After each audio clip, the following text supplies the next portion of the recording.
नमस्कार साहिब बंदगी। आज हम चर्चा करेंगे साहिब की एक वाणी का वचन है। साहब कह रहे हैं एक पद के चौपाई में, बिन बस्ती का गाँव है, बिन भूमि का देश, बिना पिंड का पुरुष है, कहे कबीर वहाँ उपदेश। बिन बस्ती का गाँव है। साहब अगर बस्ती की बात कर रहे हैं तो वो कोई सांसारिक बस्ती की बात नहीं कर रहे हैं। हमारे और तुम्हारे जो भीतर जो इस पिंड रूपी शरीर रूपी में बस्ती की बात कर रहे। लेकिन वो बस्ती कैसी है? तो कह रहे वहाँ कोई बस्ती नहीं है, गांव है लेकिन बस्ती नहीं है। बिन बस्ती का गांव है, बिन भूमि का देश। वहाँ गांव है लेकिन कोई बस्ती नहीं है। वहाँ कहाँ कहाँ गांव है और कौन सी बस्ती नहीं है?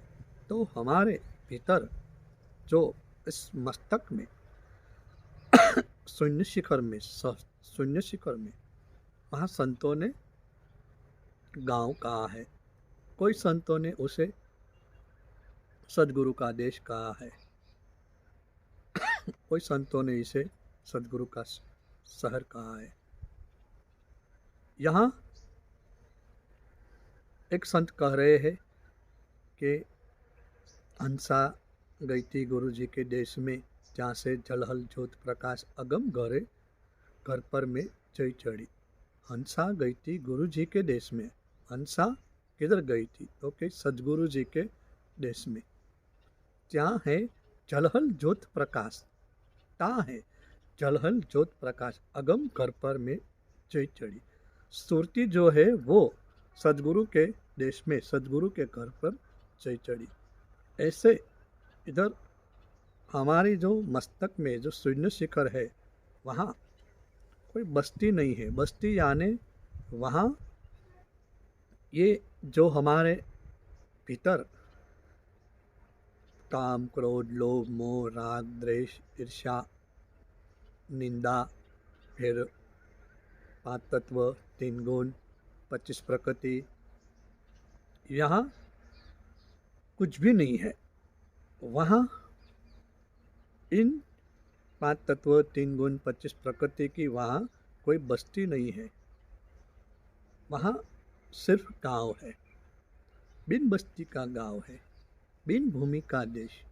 वहाँ कोई भूमि नहीं है, फिर भी देश है। वहाँ जो देश है वो देश, ये जो हम सब कहते हैं हमारा देश, Bharat, America, England, Australia, Japan, Britain, ये सब हमारे यहाँ खंड है, अलग अलग प्रकार के देश है। लेकिन वो भी इधर नहीं है। वो है सदगुरु का देश ऐसा है, वहाँ कोई भूमि नहीं है। क्योंकि मैंने अभी जो ये देशों की बात कही है उसका जो वर्णन किया है वो सब खंड में है, लेकिन यहाँ खंड नहीं है।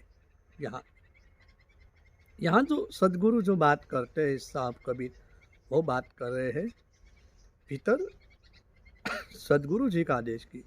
यहाँ बिन बस्ती का गाँव है, बिन भूमि का देश, बिना पिंड का पुरुष है, कहे कबीर वहाँ उपदेश। बिना पिंड का पुरुष, वहाँ कोई 5 तत्व 3 गुण 25 प्रकृति, वहाँ कोई ऐसा कोई पुरुष नहीं है।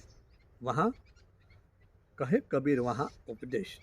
जो हम लोग सदगुरु के पास जाते हैं तब हमें उपदेश देते हैं सतनाम का, सार शब्द का, निर्वाण पद का, मुक्ति का, जुक्ति का। वो सब जो उपदेश है वो 2 पिंड, शिष्य और गुरु दोनों का पिंड मौजूद होता है, और एक बंद कमरे में और एक रूम में सत उपदेश करते हैं। न जाने कैसे कैसे उपदेश करते होंगे।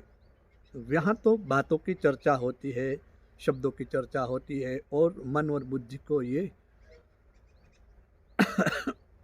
नक्की करवा देते हैं कि ये सदगुरु जी का उपदेश है।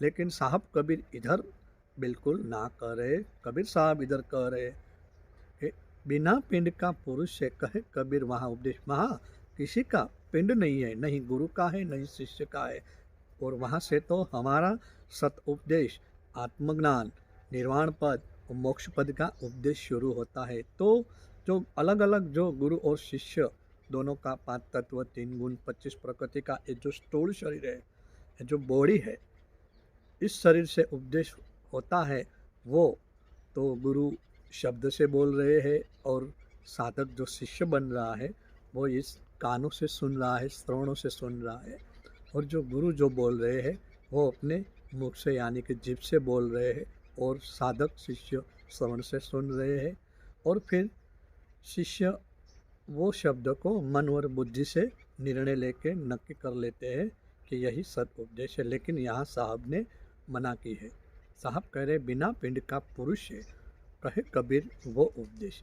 वहाँ ये पुरुष नहीं है, बिना पिंड का पुरुष है। पुरुष है लेकिन बिना पिंड का, तो वो पिंड कौन सा है, वो पुरुष कौन है?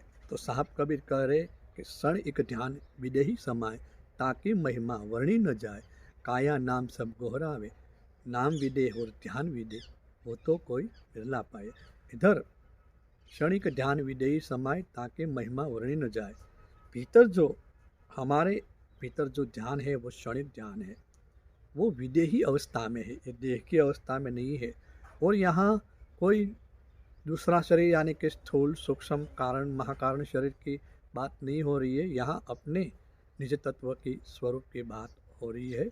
और वो पुरुष की साहब उपदेश की बात कर रहे, बिना पिंड का पुरुष है, कहे कबीर वो उपदेश। बिन बस्ती का गाँव है, बिन भूमि का देश, बिना पिंड का पुरुष है, कहे कबीर वो उपदेश। आपके भीतर बैठे साहब कबीर की चेतना को साहेब बंदगी।